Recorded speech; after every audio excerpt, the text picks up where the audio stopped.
Solar Panel, the Phoenix Sun Show. How's it going, everyone? Welcome to the Solar Panel.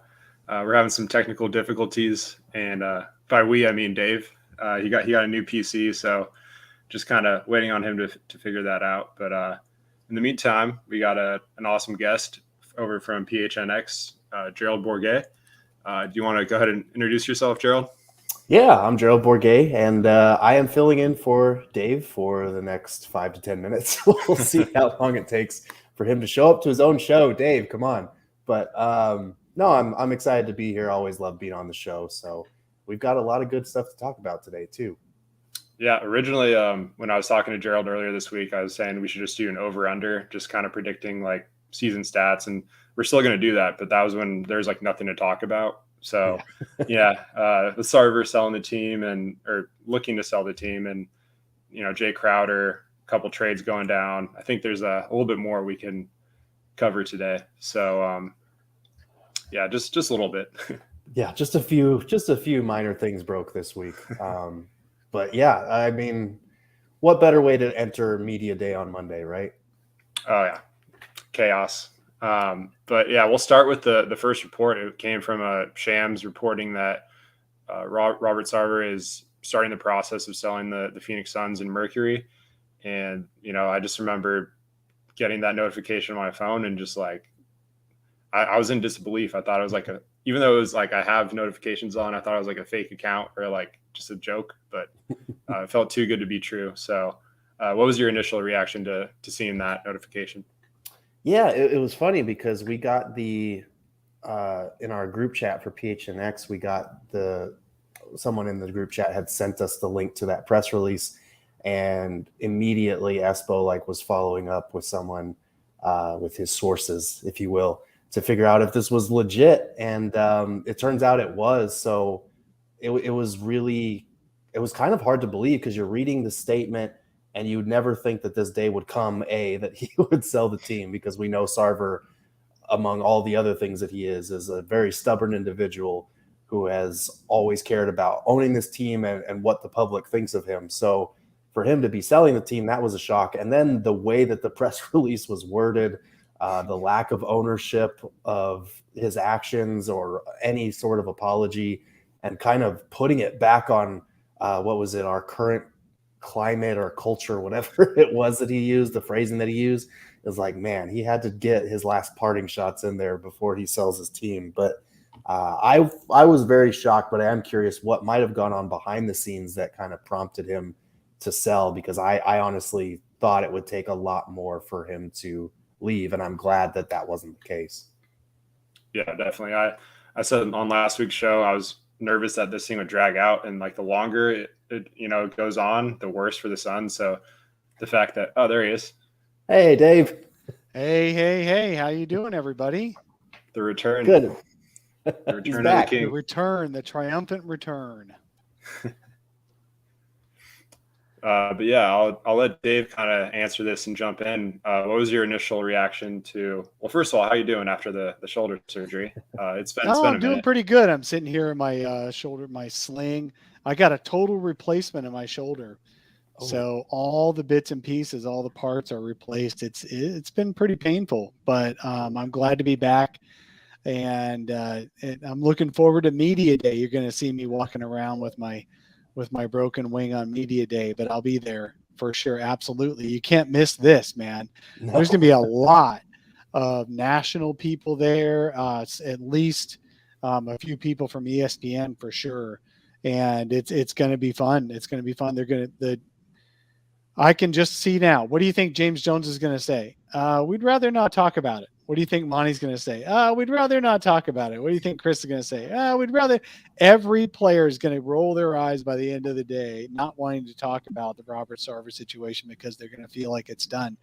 But that's what actually had to happen, because if there was just the 1-year suspension, they'd have been forced to actually talk about it and not get away with saying nothing. So it's just amazing that it has worked out this way. I put something on Brightside that, there's 4 or 5 theories as to why Sarver went from 1-year suspension to, okay, fine, I'll sell. And all of them are probably in play, right? He got a lot of chatter behind the scenes from the owners, I'm sure, even though they didn't want to go to a vote. He got a lot of pressure from Adam Silver in general, although Silver works for him rather than the other way around. A lot of pressure from players, a lot of pressure kind of going to be coming from media, pressure from all over the place where he just couldn't come back. And he couldn't even make it the whole year not being around, he's still in Phoenix and he's still going to get crap from people. So there's a lot of pressure from a lot of different directions. And finally, but I am still surprised that he actually caved within 7 days, which also makes me think there was a deal behind the scenes. Oh, yeah. Adam Silver said, I'll throw myself under the bus. We'll throw the NBA under the bus, talking about how for 20 years you built a good culture, which is bullshit. And then, but you then can say that you're going to quit and you're going to sell, rather than the NBA forcing it and making it look like you totally lost all faith. So they allowed him to save a little face. They took some egg of their own. I wouldn't be surprised if Adam Silver orchestrated the whole thing and it was all planned. I was just telling Brandon before you joined us, Dave, I am also curious about what maybe privately behind the scenes public pressured Sarver into this decision, because that I think we were all pretty dismayed and disappointed by the press conference that Silver gave. But as soon as I think he was dismayed in himself. What do you think? So. I mean, I've never seen him stumble over his words like that. I will say that. But I wonder how much, the players speaking up played into it, the Players Association having the players' backs in that way, PayPal pulling out. I know that endorsement was worth about $3 million last year. So how much was it going to be worth in the final year? I don't know. But how many maybe sponsors or partners were threatening to pull out behind the scenes? I am curious. But to your point about the players speaking, I kind of thought that it might be the opposite, as far as like if Sarver was still in charge, they might be less willing to speak up.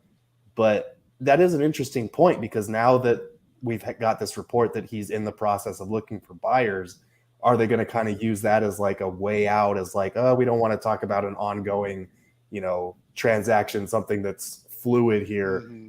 I really do hope they say something, though. And I especially hope that James Jones and Monty Williams at least say something, because James Jones's name and statement was attached to that list of statements that they released last November.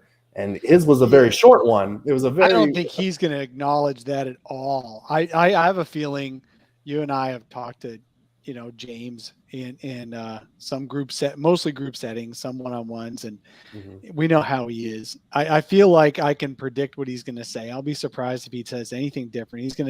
They're going to say exactly what Adam Silver. No, wait a minute. They're going to say who said it. Who said they got it right, or he got it now that he's selling. Something about the report, they got it right.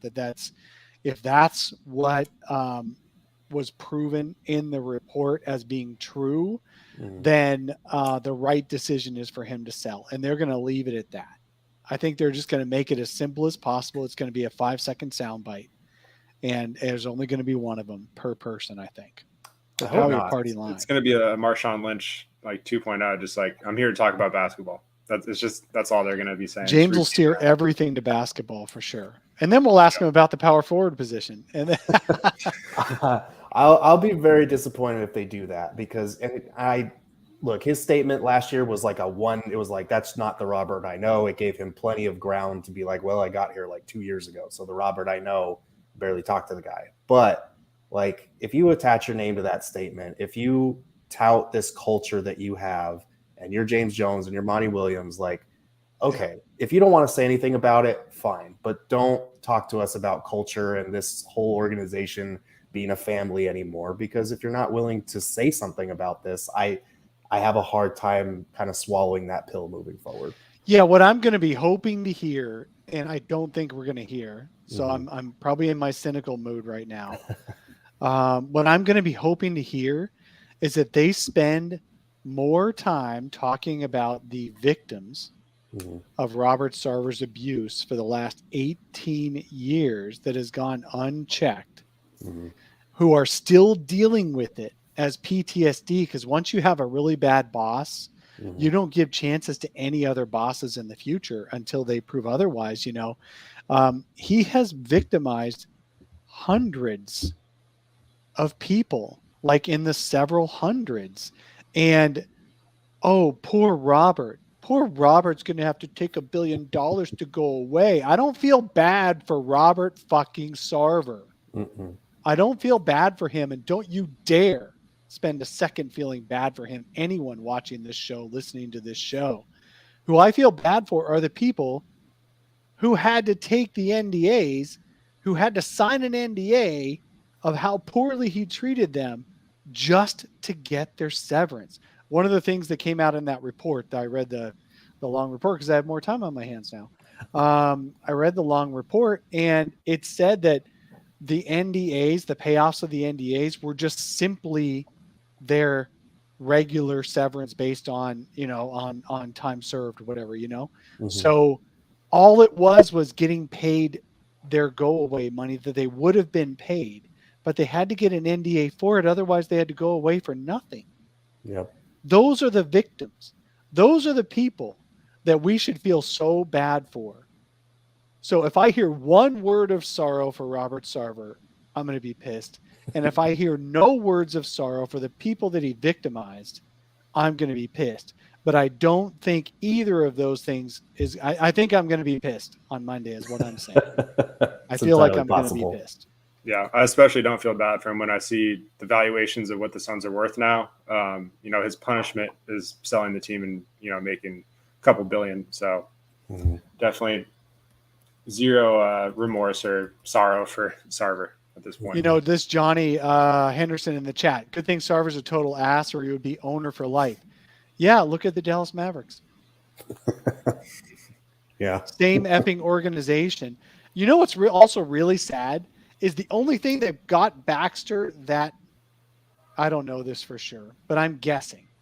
The only thing that got Baxter the backing from ESPN to publish that report that forced all this to start was the 4 counts of racism that he found over 18 years. Not the 5,000 counts of being an asshole to everyone he knows, especially women. But it's the 4 counts of racism, the times he used the N-word. That's what got that published. And that's still the focus today. Like everyone's worried about how the players feel about. Players probably don't care about Robert Sarver because they didn't deal with him very much. And when they did, he probably didn't. It's obvious after talking to hundreds of people that he doesn't use the N-word on a regular basis, doesn't treat them poorly. The basketball operations side is not the problem, other than him telling them to sign the wrong people. But as far as racism and being treated poorly, the basketball operations side was not the problem. The problem was the business side. So that's another thing is on Monday, we're going to hear a lot of, if people are forced to actually say something, James would probably say, I still never really did experience any racism, because it's probably true. Yeah. But he also didn't experience being treated like crap because he's not a woman. Right. Very true. Any organization that has to hire a diversity and inclusiveness vice president right. is an organization that wants to put it in a corner office and leave it alone and ignore it. That should not be a person. Diversity and inclusion should be a policy that is emphasized by everybody who works there, not a person, because as soon as you assign it to a person, guess what? You can close the door on that person. You can not include him in your emails. You can, only idiots use email, by the way. You say it verbally and in a closed room with no cameras. I mean, come on. If you're really going to be an idiot, be a smart one. The fact that the Suns are touting that they hired a diversity, whatever they call this person, the longer the title, the worse the job. I'll tell you that right now. And that is a long ass title. So it's just ridiculous that's what the NBA is saying the Suns have done, and the Suns are saying they've done, And yet we hear employees saying it's still a bad culture because it wasn't all just Robert. It's all performative. It's all a lot of recency stuff as far as people that they've hired and trying to get the good word out there about how diverse an organization they are now, even though their owner said he hates diversity himself. But there's still a lot of work to be done. Like you said, Dave, it goes a lot deeper than just Sarver. There are still plenty of people over there that need to be cleaned house, which is why the prospect of him selling the team is exciting. And you hope that whoever comes in, we're dealing with billionaires and millionaires here. So there's going to be some shoddy stuff from a lot of these people's past. These aren't the best human beings on the face of the earth, no matter who you're going to get. But hopefully we get someone that can help clean house a little bit and clean up the culture that badly needs it. Yeah, exactly. Michael Lockhart, Michael Lockhart in the chat said, "Idiot here. I still use email." Oh, Michael, I use email all day long. That's my life is email, especially teleworking. What I mean is don't be an idiot in email. When you use email, it's got to be 100% professional because those are receipts. Exactly. Sorry, Brandon. Go ahead, please. Lost my train of thought, Dave. Damn it. Oh, damn it. Sorry.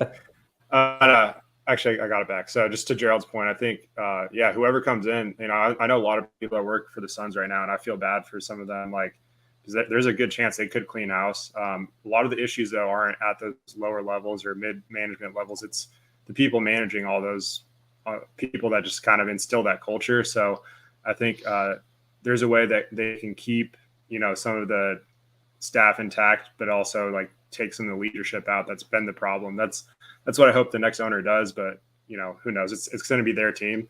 They're going to be a billionaire, and they're not going to be a perfect person, as Gerald said. So don't, it's. I think the expectations. None of these billionaires are good people. Yes, they just aren't. So that's something we have to prepare ourselves for. Whether it's some of the names that have popped up that we'll get into, but RT Moreno, Jeff Bezos, saw Elon Musk thrown out there, David Eager from Disney, Steve Jobs. Like, there's been some wild names. I just prepare yourself, Suns fans, because it's not going to be perfect, but anything's an upgrade over Sarver as long as they care about changing the culture, spending money, and trying to win. That's all I care about. Can I say no on RT Moreno? Sure. And the reason it's my show. The reason is that he's owned the Angels. Or what are they? The California Angels these days? I don't know what. I don't follow baseball enough. I think they're LA. They're wasting two generational talents over there. So they're wasting. He's got Shohei Ohtani and Mike Trout. Does anyone even realize those guys are still on that team? Because that team sucks. So I don't want an owner who's going to waste Devin Booker's career because he's already proven he can do it in baseball. Yeah, I would be out on him. I would, Elon Musk. No, thank you, Elon Musk. I'm sure people in the chat or listening are going to come after me because Elon has a whole standing army online, but would not like that. Jeff Bezos, I wouldn't like unless he decides to treat the Suns like his new Lord of the Rings show and just pour money into it. But hey, that's true. He could. He could. But we all know Bezos and his reputation and some of the things he's done. But I would be cool with Bob Iger. I'd be cool with Laureen Jobs. Iger would have to be part of probably a big partnership because I think his net worth is like $680 million or something like that. So he's not going to be buying the team by himself. He's going to need some help there. Yeah, I saw a tweet. I think anything we get is going to be a big partnership. I don't know. You got the Steve Ballmer of the Clippers.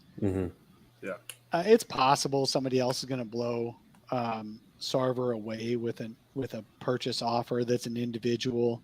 It's probably more likely going to be an investment partnership. Yeah, and I saw a tweet saying if Bezos buys a team, his free agency pitch for Giannis would be building him an island. So I think that's the only positive to Bezos is he would spend money. But yeah, like Gerald mentioned, there's other issues, and those are the issues that we're probably gonna have to deal with most of these people, unfortunately. Right. Yeah, we'll see. What I'd like to know is what you guys think of the. Let's take some bets right now. receipts, right? Video is also receipts. Okay. What do you think is the purchase price of the Suns? Oh, I'm going to say 3.5 billion. What about you, Zona? I think they're the only NBA team for sale right now. It's going to go a little bit higher, and I think some billionaires are going to, get a little stubborn. It's going to get pushed up to the $5-6 billion mark. I think it's going to be crazy. Okay. 5 or Going out on 6 a limb. million. All right, yeah, you're going on a limb. I'm gonna split the difference, and I'm gonna say it's gonna have a 4 in the beginning of it, somewhere in the 4s.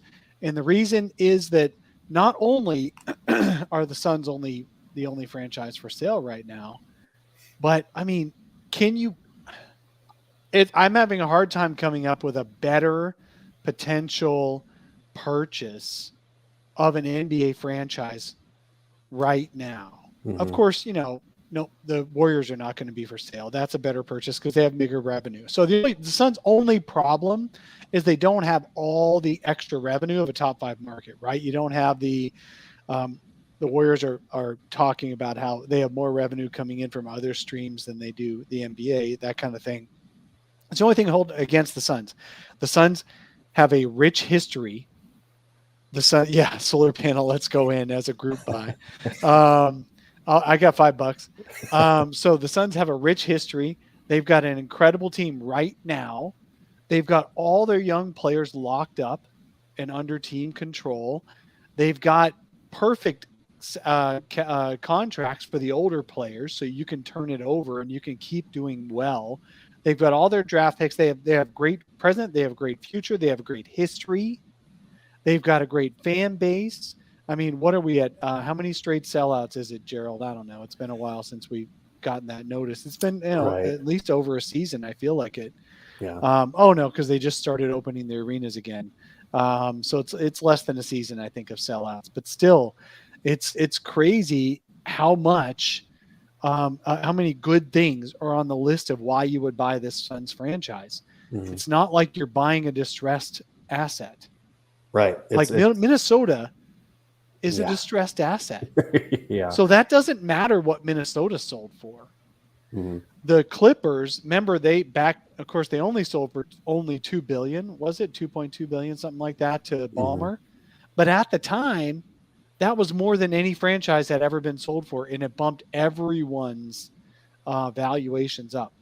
Right. Now they've got the Knicks at 6.5. Is it 5.8, 6.5, somewhere around there? Yeah. That's without them being on the market. Mm-hmm. So, Brandon, you may not be far off with the 5-6 million range, but I'm going to guess if there's fours. Yeah. Especially if there's a bidding war, I think like these owners will get stubborn and like they'll realize this is valuable real estate. You look at Phoenix; it's one of the fastest growing cities in the U.S. right now, and the NBA is only getting more popular like internationally as well. So I think it's a smart investment, and I could see this going for double what people expect pretty easily. Steve Holler says the really, really rich people are buying land right now. Well, here's the thing. They're buying something that guarantees to appreciate. So the really, really rich people are buying things that guarantee to appreciate. Land is one of the best things you can do because it has never depreciated over time. Mm-hmm. Guess what else doesn't depreciate over time? Guess what else appreciates over time? Sports franchises. Mm-hmm. So heck yeah. The richest people are going to want to buy these. Especially with that new TV deal coming in the next few years, like tripling. Mm-hmm. Oh my God. We haven't even had a chance to talk about that. So right now, I just want to give you guys perspective watching this show. Thank you, Gerald, for bringing that up. Right now, the TV deal, which has gotten our max salaries, Devin Booker's going to be making $60 million on the current setup. The TV deal pays out about, I think it's $25 million a year, $25 billion, whatever it is, either an M or a B. The number is 25. The new TV deal, if it only stays in line with all the other sports who have struck new TV deals, so this isn't speculative, this is like conservative, will triple.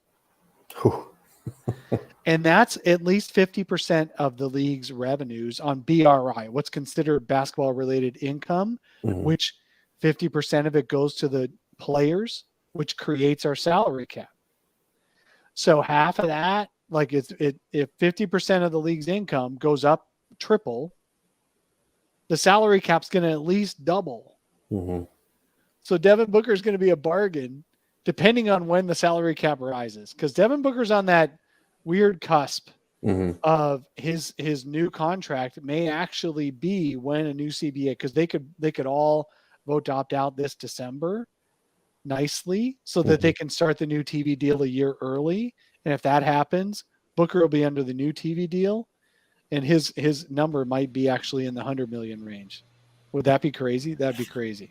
That would be. And it's part of why I feel like I'm very team extend Cam Johnson now, because he's going to be, everybody on this roster is going to be a bargain in a few years' time. So 100%. Absolutely. That's the thing is people are no one's really stressing about DeAndre Ayton's pay anymore. That dude's going to be the biggest bargain. So is Mikal Bridges. Oh yeah. So that's another thing we got to talk about. Jaylen Brown, for example, he's going to be a free agent in a year or 2 years when this new deal comes in. The Boston Celtics won't even be able to extend him because he won't want the extension, because you can only go 20% increase. The new max salary is going to be like twice at least what Jaylen's making now. So that's one of the reasons that Jaylen Brown is kind of on the market for the Celtics. That same kind of thing is going to happen with guys like Mikal Bridges and DeAndre Ayton in 4 years. There's no extensions happening. They're going to have to go into unrestricted free agency, and the Suns are going to have to hope to keep them. Every team's going to be like that, all 30 teams. Those are just two examples. They're going to be deals, real good deals for the next 4 years. Yeah. All right. And now enough about the smaller storyline. We can move on to the main topic for today. Frank Jackson signed with the Suns. There we go. We'll let Gerald talk about him a little bit. I know he did a piece for PHNX. If you want to dive in, just kind of give a quick hit scouting report on what Jackson brings to the table and why Jones might have signed him. Yeah, so I mean, obviously we look at the roster, we know that backcourt depth, guard depth, aside from Chris Paul and Campaign, is a big issue. I don't know that Frank Jackson is your guy who's going to fill that spot. Honestly, I think I might be more invested in Dwayne Washington Jr. on the two-way deal than I am on this non-guaranteed one. He did average a career best 10.6 points last year, but his efficiency wasn't very good, shot 40% overall, about 31% from three. But he is a good corner three-point shooter. Not much of a playmaker, but he's good. The Pistons had him running off screens a lot. I think he was in the 95th percentile in shots off of screens per 75 possessions, but he wasn't very good in that role. He was only in the 4th percentile in points per possession on those shots. So they kind of had him as like this spot up specialist who was flying off screens like a JJ Redick or a Klay Thompson, but that's not really what he's good at. So I am curious to see what his kind of role is, because he's 6'3" and he's not a playmaker. So he's really not the guy you want to be your point guard, but he's also undersized and he's not a great individual scorer. So the off guard role is kind of where he slots in, but that's not really his best suited spot. So I think he's shown some flashes as a cutter, as a guy who scored in ISO in a very limited number of events, but like I have a hard time seeing him getting that 15th roster spot. We don't know who else they're going to bring to training camp, so right now he's kind of the default guy, but I don't know if they have him as their third guard, that they probably could have done better, I feel like. Yeah, so Frank Jackson, so I want to ask you guys a question. In the offseason, the Suns have spent minimum salaries to sign Damian Lee, who's a 6'4" shooting guard who can't pass. You've got Josh Okogie, who's a 6'4", 6'5" shooting guard. He just can't make the shots that he puts up, but he plays defense. They signed Dwayne Washington to a two-way contract. Guess what? He's 6'4", 6'3", and now Frank Jackson, 6'4", 6'3". Those guys are both non-guaranteed cheap deals. But why is it that there's four guys? I'm going to do one-handed Brian Windhorst. Why is it that the Phoenix Suns signed four guys who look like Landry Shamet and play like Landry Shamet? Is it that they're trying to make Landry look better? or that they're trying to have insurance in case Landry is traded? Gerald. I think it could be both. I do think, obviously, you look at the Suns roster construction, and if they're in the mix for a blockbuster trade, they've got a lot of salaries that you can kind of stack up and throw picks on top of to make the math work. And Shamit's obviously one of those major guys. And people look at his 4-year contract, but like the third year is non-guaranteed, the fourth year is a team option, and it's for like 10 or 11 million. It's really not the end of the world. But I do think there is something to that. I also think it's just a matter of we need to get guys that can fill out our bench a little bit, because they did lose, JaVale McGee. They did lose a couple of guys, nobody really that important, but they just want wing depth. I know with Okogie, I think that might have been a Mikal Bridges insurance play, honestly. If they were going to trade him for Kevin Durant, they need some point of attack defender. But yeah, it is kind of interesting. I think with Frank, you're kind of hoping that he can show something as a point guard to sign him, but that is funny that because Lee shooting guard, Josh Okogie typically shooting guard, small forward. So there is a little bit of overlap there for sure. And it seems like James goes through these phases, right? Where like James Jones, the GM. So 2 years ago, it was 6'1" shooting guards, right? With Etuan Moore and Langston Galloway. Mm-hmm. And then now it's 6'4" shooting guards. Like they're all just still undersized, but at least they're getting taller. Yeah, they're going in the right direction. Yeah, I don't know. Maybe it's just a ploy to make Landry Shamet look better. By comparison, in training camp, preseason games, when Devin Booker doesn't play much, they want Shamet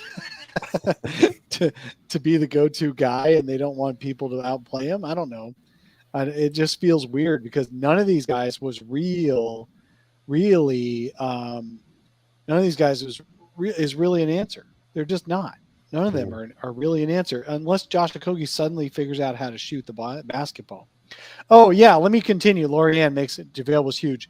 They also 2 years ago he went through the slow white center backup phase where you had Frank and Dario, and then last year it was the rim protector can't shoot anything outside 3 feet phase with Bismack and JaVale McGee backing up DeAndre. And so James Jones goes through like repeats on his signings a lot.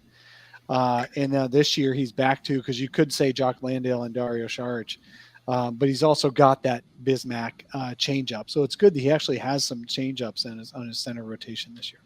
All right, yeah. I digressed based on Lori's comment. Go ahead.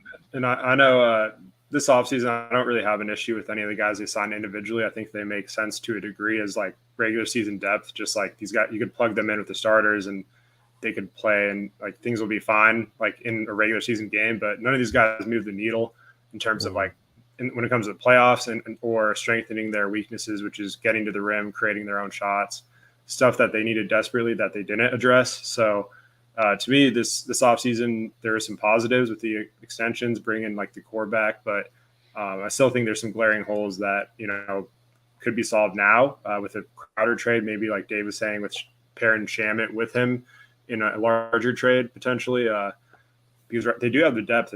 I think Shamet, part of the reason I wasn't a huge fan of that extension, and Suns fans got mad at me, but I think he's a very replaceable player. I just don't see like, and a lot of Suns fans kind of turned on him after this last season, but I think just finding someone that can, you could get the ball to and say, go get me a bucket. That's something they just don't have outside of Booker and the 57-year-old Chris Paul. So they need that third option that can get them a bucket. And right now, like Harrison Barnes is one name I really like a lot. I don't know if the Kings are going to look to trade him, but that's someone I'm looking at. Jared Vanderbilt was another name that popped up. And real quick to connect those dots, Bojan Bogdanovic was just traded to the Pistons, and the Suns were linked to that. So what are you guys' thoughts on the Suns, like, quote unquote, missing out on that and also trying to, take a stab at Vanderbilt? Go ahead, Gerald.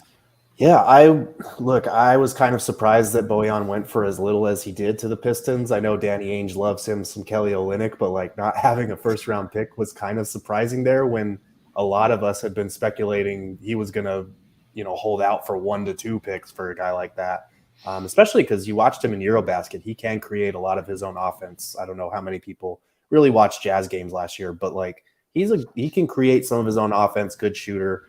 But yeah, I do think it's kind of acceptable that they went after him and Jared Vanderbilt, because I didn't really feel like trading Crowder and another piece to match salary for Bojan was that much of an upgrade. Offensively, sure, but defensively, you're definitely taking a step back. I think if you would have traded for Bojan and Jared Vanderbilt, who is a terrific multi-possessional defender, would have helped them with their rebounding issues at the 4 spot. I think he averaged about 8 last year. Like that would have been a really good trade. So I understand the Jazz like Vanderbilt. I understand why they held out. And at the end of the day, they didn't get anything done to meaningfully improve the roster. But like, it does tell me that James Jones is looking. He's aware of some of the areas of need on this team, and he's targeting guys that I like. So personally, I'm on board with that. Yeah, it was nice to hear. Actually, I was really happy to see that yesterday, that the Suns were wanting to attach Vanderbilt into that deal, or they didn't want Bojan, because I think it made a lot of sense to me that the Suns would probably not be as excited about Bojan as some of us were, who just wanted to see change, right? Like we spent all summer just change something. Give us some, it's like that old meme where you're using a stick to try to get something to move, and just, do something. And the Suns didn't do anything. But you know what? Bojan would have been a step back, because we say, okay, you need someone who can create some offense. Bojan's not that great on creating offense. He can create more than Mikel can, but he's not that great at creating it. And to give him, you can't just, it's not like Legos. I always say this on the show. Brandon's probably tired of it. It's not like you can't just add another Lego to the puzzle, whatever, that you're building. You're taking something away to put that Lego in there. Only 5 guys can be on the court at one time. So when Bojan's out there in place of a Jay Crowder, you're losing defense. I mean, I don't know if you guys watched the Mavericks against the Jazz in the first round this past playoffs. And guess who was the primary defender on Luka in the first round? Bojan. Guess who Luka demolished in the first round? Bojan, because he can't move. And if you guys watched any of Eurobasket, he can't move defensively very well. He can try, but he doesn't. So the Suns would have lost a lot of defense. And you say, well, they need more offense. Okay, at playoff time is when they needed more offense, because during the season, they were a top 5 offense in the league. So when you get into the playoffs, you need the guy who can create shots, but he's got to be on the floor to do that. And now you're suffering on defense. And Gerald, what did the Suns suffer most from in the playoffs this past year? Was it offense or was it defense? It was defense, ironically enough. Exactly. You look back at the numbers, and even though the Suns suffered a little bit on playmaking, like we all saw, they were the second best offense in the entire playoffs. They were the 14th worst defense in the entire playoffs. The opposite of the year before. What happened the year before? They went to the finals. What happened this year? They got ousted in the second round by getting run over on defense. So you can't bring in somebody who can't play defense and hope your team gets better just because he might be able to create a shot in between. Same reason they're not probably targeting Jordan Clarkson. Because to get him out there, he has to be one of your 5 guys on the floor. You can't just add him. He's not additive. You have to suffer the defense that he can't play. So, right. And I will say about Jordan Clarkson, because I know a lot of Suns fans like to keep bringing his name up. And I get it, like he can create his own shots, but man, his decision-making, his shot selection is pretty suspect. He is not that guy as a 3-point shooter either. Okay. And then you throw in the defensive concerns. Like I'm a little bit of a hypocrite because I threw out a potential Clarkson and Jared Vanderbilt trade this morning. But like, I don't think he's the guy that Suns fans think he is. Yeah, I agree. Yeah, he would be frustrating, I think. Sorry, Brandon, go. No, I was just going to say, I agree. I think, like, I get the idea of Clarkson. Like, he makes sense on some levels with, like, the scoring, and he does get hot. He will take over games from time to time where when he's on, he can win you a game. But is that something you want to rely on in the playoffs? Are you going to play him with Chris Paul and Devin Booker? Like, no, it's just not an option in the playoffs to close out games. So I get it. Like, I do think there's times where you don't, but at the same time, I think there's better options. And, Vanderbilt is like my number one target just because you saw obviously he's not going to stop Luka. We saw what Luka did to the Suns, though. We saw what the Pelicans, when they went big, what they did to the Suns. They just need a bigger forward to help with rebounding. They need some more athleticism. I think that's probably one of their biggest needs right now is like, they're just not a very athletic team, which is crazy to say when you have a guy like Deandre and then, Mikal Bridges but you look at the rest of this roster, they're not that athletic. So I think adding someone that brings a size and athleticism at the 4 position is huge. And we could talk a little bit more about this, but I think it's time that we bring up the Jay Crowder tweet and delete. So I'll let Gerald take that one away. Yeah, so I was at dinner with my girlfriend last night, and I get the notification that he tweeted something. So I look at it, and it's quote tweeting Dwayne Rankin saying 99 won't be there in all caps about training camp. And I immediately go to this is kind of a thing that I do, but with some athletes that I know are prone to deleting things, I just take a screenshot just to be safe because you never know. And immediately I went back to look at my notifications to see where the tweet was, and it was gone. So he tweeted it and immediately deleted it 5 seconds apart, I swear. But screenshots live forever. So it's rough because we've been hearing, he tweeted about change being inevitable at the beginning of August. He's been liking comments and pinning comments from Heat fans, from Mavs fans for the last couple of weeks. You look at his Twitter likes, 3 of the last 4 are about him going back to Miami. So it's pretty clear he wants out. And to this point, I've kind of been team, okay, we don't know exactly what he was talking about. He could just be playing nice with Heat fans. I'm giving him the benefit of the doubt because we don't know what went on behind the scenes this summer. He's had his name thrown in trade rumors all summer long. So I get he's a proudful guy. He's got his pride. But at this point, you can't make excuses for him anymore. He's not handling this well. He's hurting his trade value, if anything, by publicly making his demands known. And I just didn't. It would be an unfortunate end to his tenure here when he's been nothing but professional for the Suns, nothing but good for their culture to this point. But I do think he's kind of forcing the Suns' hand at this point a little bit, as far as they've got enough problems on their plate right now. They've got enough shit to deal with. You don't want a guy that's going to be unhappy in that locker room, even if he's been really good for it to this point. So I think we might see a trade here soon just because they might have to. Yeah, no, I thought that was really interesting. And you're right, Gerald. We tried to give him a little bit of a benefit of the doubt, obviously, because he could have been tweeting from a hair salon, right? Right. Yeah. So you just don't know. But the quick tweet and delete from Friday obviously shows that he went to a lot of trouble. He had to type all that out, right? He had to hit his caps lock again on his phone, and he had to type all that out. And with caps lock, you got to switch over to numbers to hit the 99 and then switch back and then caps lock again. All that stuff takes effort to tweet, and then to immediately delete it. I wonder how, who talked to him, or was he just trying to have fun to see if somebody would screenshot it? I don't think he's that deep. So I think he did tweet it on purpose, and then somebody told him to delete it. And he did, he's like, haha, just kidding, but we have a question in the chat. Does that mean he's already in a trade deal? I don't know about that. We don't know anything. I think the Suns are looking for the best possible trades. They were trying to get Jared Vanderbilt back in a trade for him. So there's probably a few trades on the table, and then it's up to the Suns whether they want to make a last minute trade this weekend. I kind of thought if anything was going to happen, it was going to happen yesterday, because once media day and then training camp starts, it's 24/7 basketball. This might be the last free weekend anybody gets for a while. And so I thought any business would happen yesterday so that people could take the weekend off, but maybe not now that he's tweeting that on Friday night. So we'll see. Anything can happen at any point.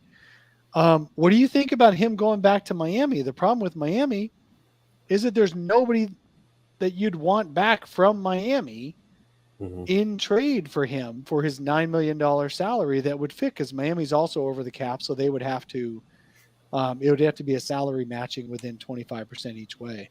So is there anyone on Miami? Would you want Duncan Robinson? Would you want Duncan Robinson back? No. And he's kind of the only one that makes sense because you look like I think Dwayne Dedmon and Victor Oladipo, because they recently signed, they can't be traded until January 15th. Oladipo has veto power on a trade anyway. And like Duncan Robinson is kind of the only salary that works for this deal. I proposed a deal with Miami in a trade piece this morning just because I wanted to cover bases. Mm-hmm. Now it'd be Duncan Robinson and a top 10 2023 first rounder coming to Phoenix for Jay Crowder and Dario Saric. And that doesn't make you better for the upcoming season. If you're trying to contend, that makes you worse. And I understand people have been like, oh, you can turn Crowder into a first rounder and then flip that first rounder. But that's a lot of legwork to get an improvement right away. Like, I'm not a fan of that at all. You're right. Absolutely, Gerald. I don't think they're going to trade Jay Crowder unless they get somebody who gets them at least as good now as they are. So their perfect trade would have been Bojan and Vanderbilt, right? Yeah. That would have been perfect because Bojan is your guy for the year if he can hold up defensively. But if he can't, well, then you still got Vanderbilt for the next several years as your future guy who can also play defense and defend the rim and rebound as your lengthy power forward who might be able to learn how to shoot. I think Vanderbilt was the key, not Bojan there. But Bojan would have been a nice add as a throw-in. Yeah, and I don't like the whole Miami thing at all. I think the only way that makes any sense to deal with Miami would be like a three-way trade where some team that's bad and tanking just they're like, okay, we'll take on Robinson's contract, send us, a top 10 pick or a top 10 protected pick, send us some future assets, and it works out that way. But it's pretty rare to see a three-way deal be centered around a guy like Jay Crowder. So who knows? I think that's probably the only way it's going to get done and make sense for both Miami and Phoenix. And then the third party is just some bad team that's just like, we'll take on Duncan. And then once you add a third team, everything gets more difficult and teams back out. Didn't we hear something last month that even just two teams, the Suns thought they had the Kings as their backup plan. If they couldn't get Durant, they thought they had the Kings ready to go with Harrison Barnes in a trade with Jay Crowder going out. But then the Kings pulled out because they thought, oh, now the Suns are over a barrel, so we can require more value back, and the Suns are just like, no, thank you. And so that fell apart. So teams, you don't know their motivations, and the more teams you include in these trades, their motivations can change on a daily basis. So that's tough. And like you said, Brandon, no one's ever had a 3-team trade involving Jay Crowder on their books anyway. So look, we love Jay, but he's not worth a 3-team trade. Yeah, I do want to propose one though, because I didn't include this in my piece, but I was just thinking about it. Let's say the Suns send their Crowder Saric package to Miami.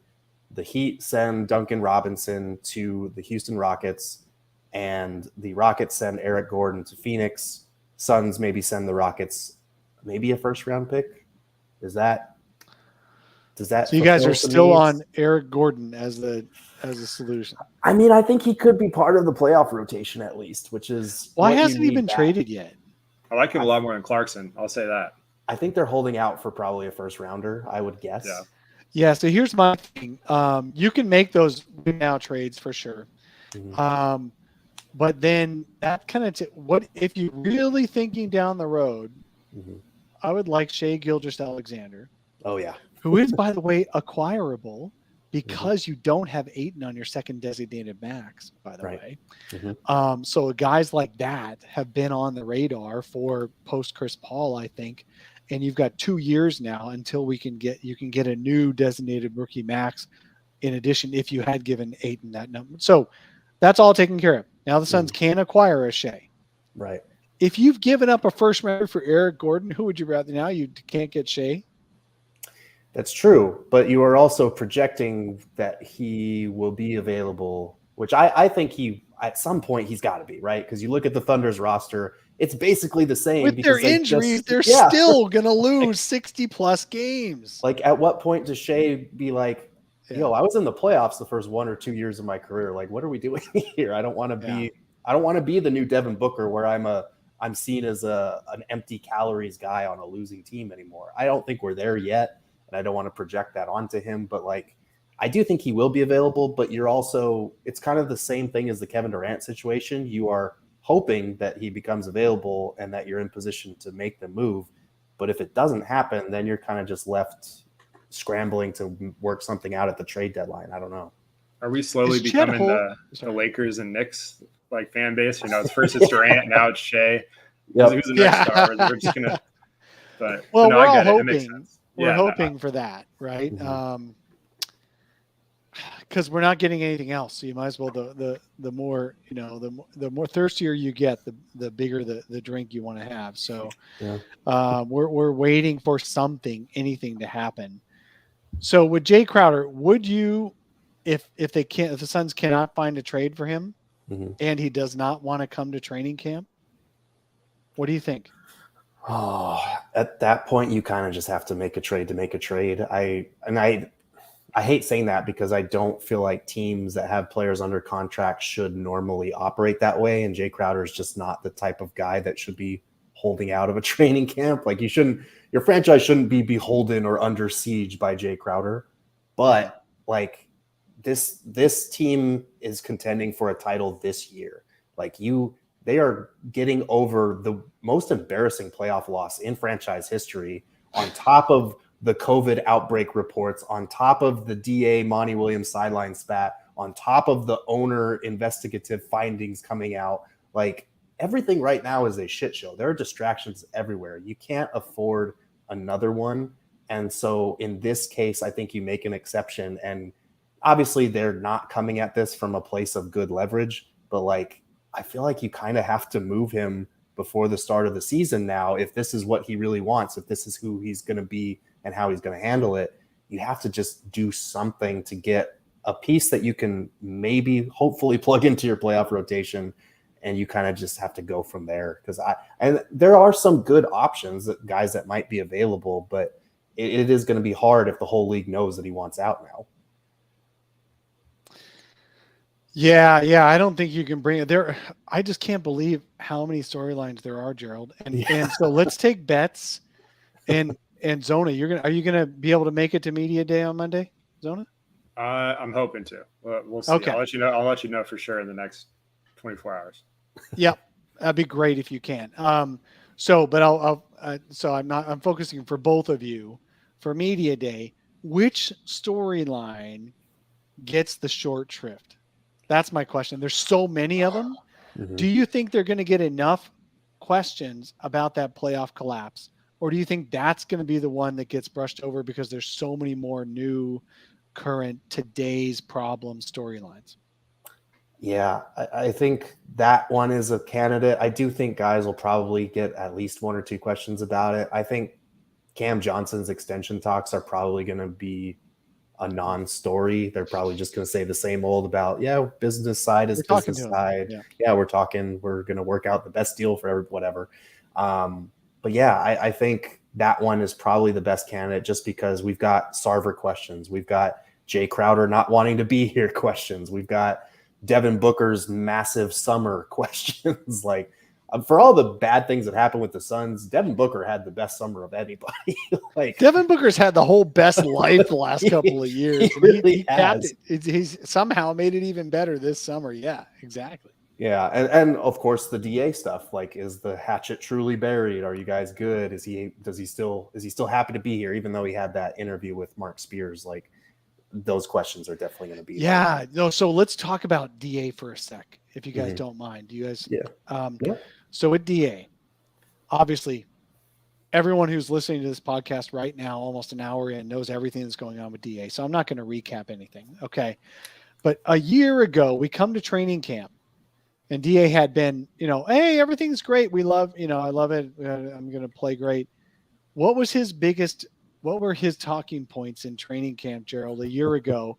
It was, I want to do my own offense more. I don't like being the big man. I'm tired of playing just the big man dive.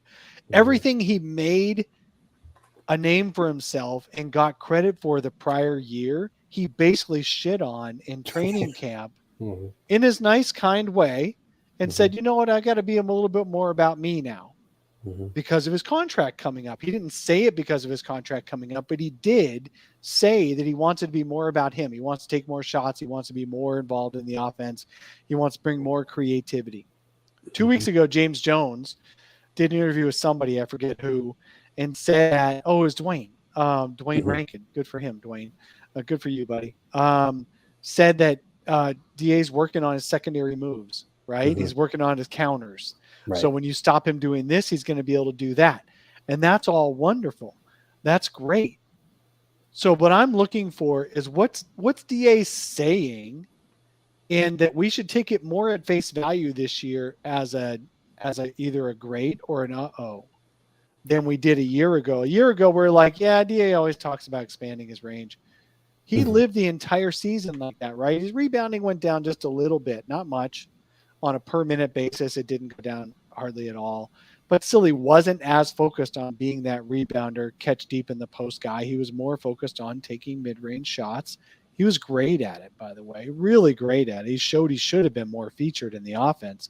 But when the playoffs came around, he was that dude instead of the dude from the 2021 playoffs. And he was more engaged when he was there on offense instead of just doing everything but offense and to win games. So which DA do we see? That's my curiosity is what does DA say? And then how consistently through training camp, because you'll be there through training camp, I'm sure, Gerald, how consistently is he going to say things, the same thing over and over again? And that we really should actually take to heart more than we did maybe a year ago.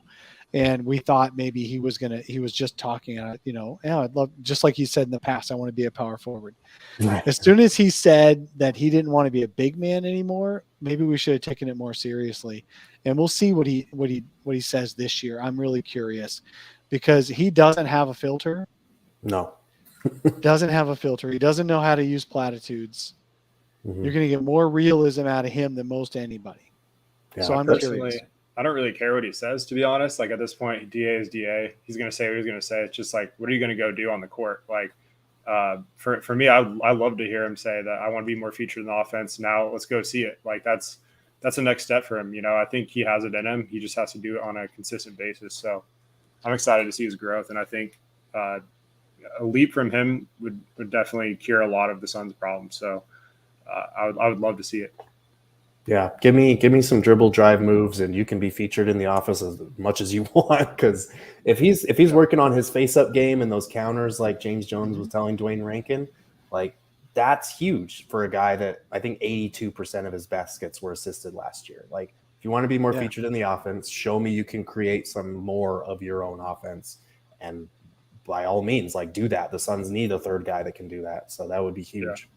And here's another thing I'm going to listen for is Monty talking about DA. Yeah. So Monty Williams has been very consistent in downplaying DA's offense over the years. I mean, remember when DA would have great first halves and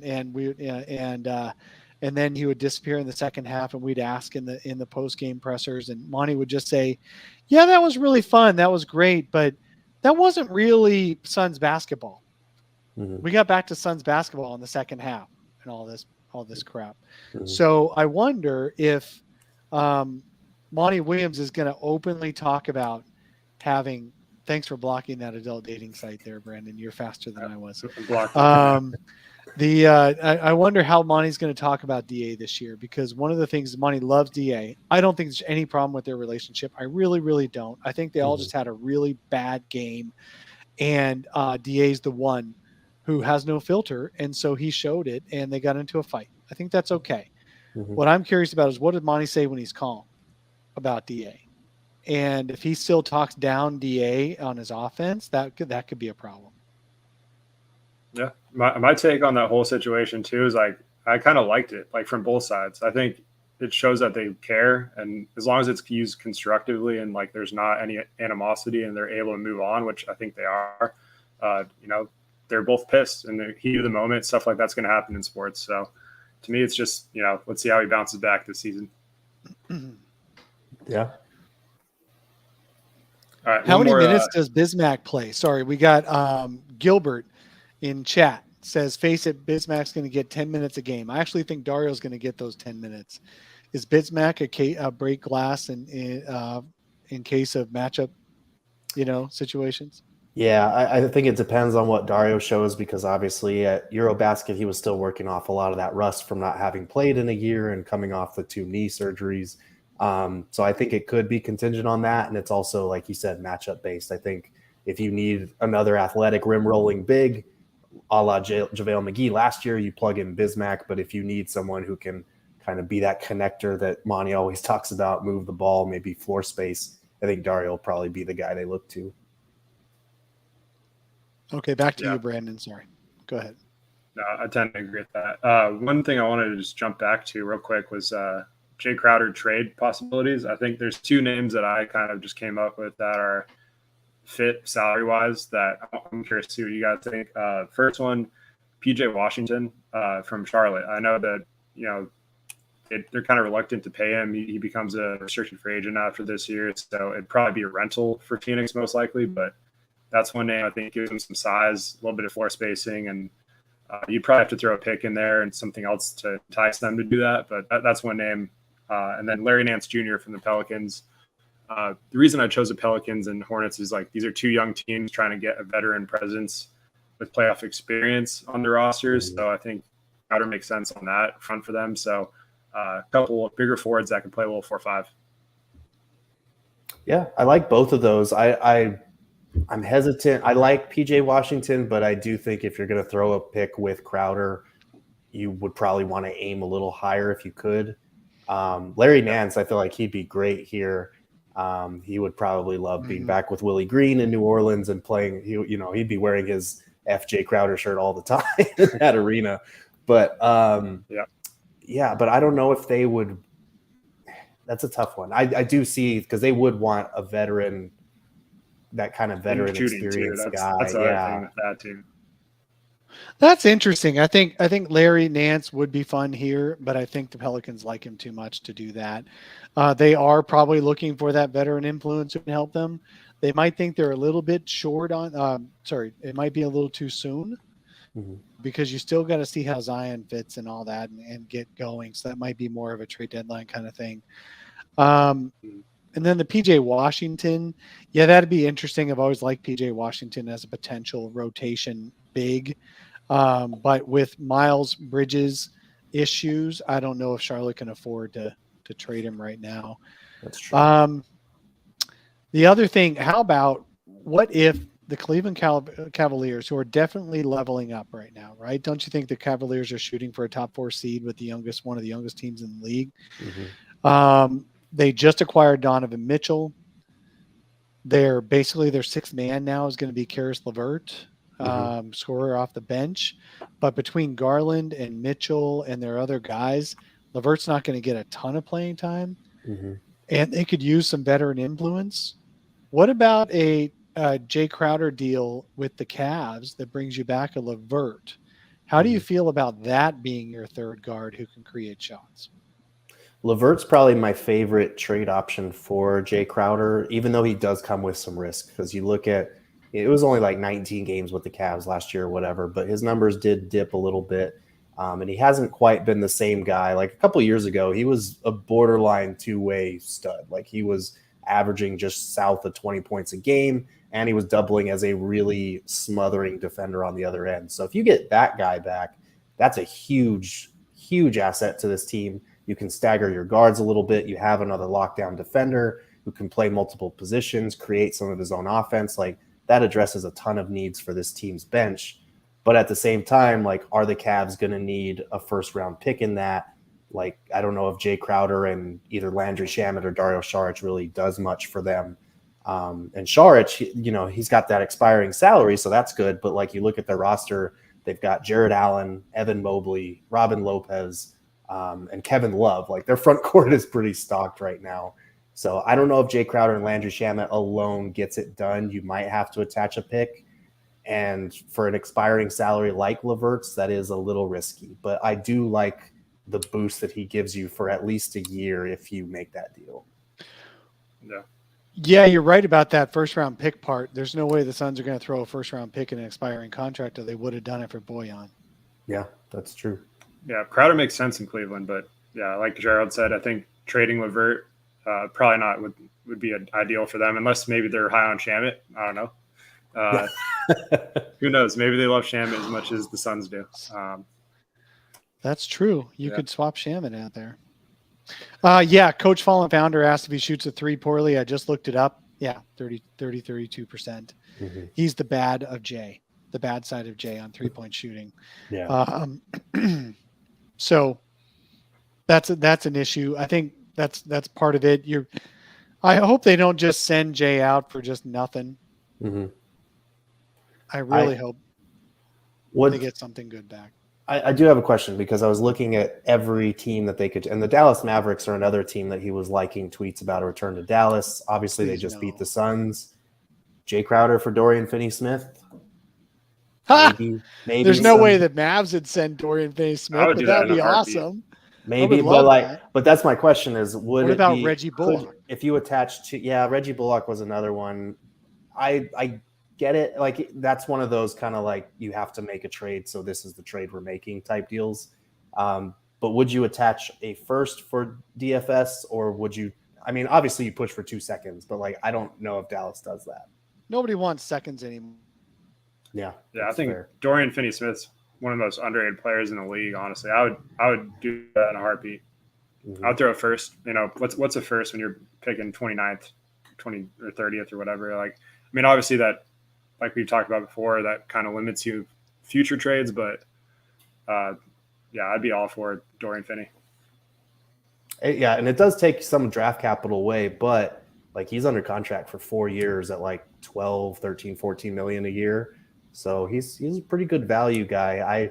I struggle with attaching a first round pick, but at the same time, if that's what it takes to get that deal done, you are getting an upgrade, a guy who's a better, more consistent shooter, younger, under contract, and he's arguably just as good on defense, maybe a little bit worse, but like, I feel like we should probably stop thinking about Dorian Finney-Smith, because he's just too important to Dallas. They just extended him. They chose him over Jalen Brunson with the extension. And speaking of extensions, we got a Woj bomb that CJ McCollum signed a 2-year extension with the Pelicans. Yep, 64 mil. Wow. I kind of like that, because it's not – I forgot how much longer his contract runs for, but it's not – I don't know. I mean, 32 mil a year is a lot for CJ McCollum, but like, they've got a fun young team, and you want to keep those pieces intact for as long as you can. So why not? Yeah, that's going to be a tough team. The Pelicans are interesting. Yeah, they're going to be interesting. I think they hit the Suns at the right time, and the Suns people are only barely noticing or commenting that, and Devin Booker missed basically the whole series. So there was that. But I do think that the Suns, they got to do something with Jay Crowder. So we'll find out. We'll find out what happens over the weekend. What else you got for us, Brandon, on this? We're a little over almost hour 10 in. So I don't think we're going to get the over-unders. We'll save that for next week, because there's had some fun over-under predictions lined up, but we got plenty of time before the season starts. So, maybe some of these will be irrelevant a week from now if Crowder's traded. Who knows? Yeah, I think we can kind of wrap it up with that. We'll do a quick true or false. So next Saturday, we'll be doing a show again. Will Jay Crowder will still be on the Phoenix Suns for next week's show? True or false? False. Yeah. Yeah, I'm going to say false too. I think he seems like a guy who's not going to let it go. So I feel like that's got to be a false, and it's only a matter of what is going to happen in his place. What's going to be in his place? Yeah, I'm going to say false. What about you, Zona? I'll say true. I think this thing could get dragged out a little longer than we expect. I think he'll get traded before the season, but yeah, I don't think it's going to happen that quick. I hope I want to trade desperately at this point of the season. So I would love for it to happen. So I'm trying to pull the reverse jinx by saying true, but we'll see. maybe he was saying 99 won't be here because he has a number change. He's switching to 00 or something. Who knows? That would be funny. That would be hilarious if he's actually changing his number. He's trolling everyone. All right, what else you got? I think that about wraps it up. So let you take the outro away, Mr. Dave King. All right. Well, hey, Gerald, thank you so much for joining us today. Really appreciate you coming on. Tell us where we can find you and tell us what your craziest media day question is going to be. Oh boy. Yeah. So you can find me on Twitter at Gerald Bourguet. You can read my stuff at gophnx.com, and you can listen to our podcast, the PHNX Suns podcast. My craziest media day question. I don't know. I feel like I'm going to be coming in with the heavy ones, like just by default, because like I've got some real Sarver questions, because I feel like I don't want to give these guys. We can't let that guy. We can't let him out, right? No, can't let him off the hook. But I do want to ask Devin Booker, like, where is your head at mentally? Because you look at the summer that he's had, like the Supermax, the 2K cover, like the Nike contract, the like getting back together with Kendall. Like he's just had a phenomenal summer, and this is coming off like one of the worst summers the Suns have ever had. So like, how do you balance like your individual happiness with obviously still being pissed off about what happened to close the season? And he no-showed those last two games. Like he was not good in either one, and this was a top 5 MVP candidate. So my question is, like, where is your head at right now? How do you have all this good stuff go your way but not get complacent and still stay hungry? That's kind of what I want to ask him. All right. Thank you, Gerald. Thank you. Everyone check Gerald out all around the internet. You'll see him everywhere, and I'll see you on Media Day on Monday, and also watch for Gerald, especially through Twitter and through PHNX Suns, his coverage throughout training camp all next week. Zona, tell us where we can find you, and tell us if you go to Media Day and you get the mic for one question, what would that question be? Yeah, you can find me at ZonaHoops _ on Twitter, brightsideofsun.com, zonahoops.com. And if I end up going, the craziest question I'd ask, I guess, I don't really have anything lined up. So I guess I would just kind of want to get more of a read on what the plan is with Chris Paul's minutes. Like, are you going to, what the rotation is going to be like? He's getting up there in age. Is it planned to play him in every back-to-back? And just kind of to build off that, just like what the overall mood is for the upcoming regular season. Because like I've said this a million times, I want them to treat it like a marathon, not a sprint. Like last season, they kind of, hit the ground running and just didn't want to stop. And I think we kind of saw what that ended up resulting in the playoffs. They were just kind of burned out. So I think getting hot at the right time, maintaining their bodies, just, obviously they're competitive as hell. And it's getting Chris Paul to sit in the second back-to-back. Like I'm sure he still scoffs at that, but that's probably the question that would get the mic taken away from me if I asked that. Yeah. And I'm racking my own brain for what would be my most outrageous question to ask on Media Day. My name is Dave King. You can find me on Twitter at DaveKingNBA. You can find my writing at brightsideofthesun.com. I'll be at Media Day on Monday, and I'm hoping to be able to ask a few questions. I do have one hand that can grab a mic with, so we're still good. What would be you know what? I'm always wanting to get DA to talk, right? I'm always curious how DA is. I feel like Devin Booker's got his platitudes down. I feel like Chris Paul's got his platitudes down. Monty Williams has his ways. He wants to answer questions. James Jones doesn't really reveal anything he doesn't want to reveal. DA can say stuff.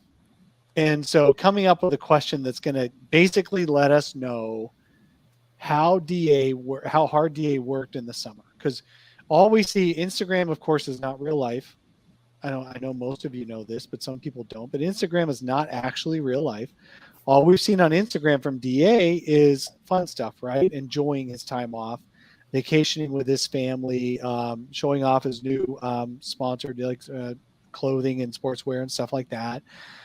So I want to know where DA's head is. I really want to come up with a way to ask a question that tells us whether he's in better shape coming in this year or not, than usual. Like he's had his issues in training camps.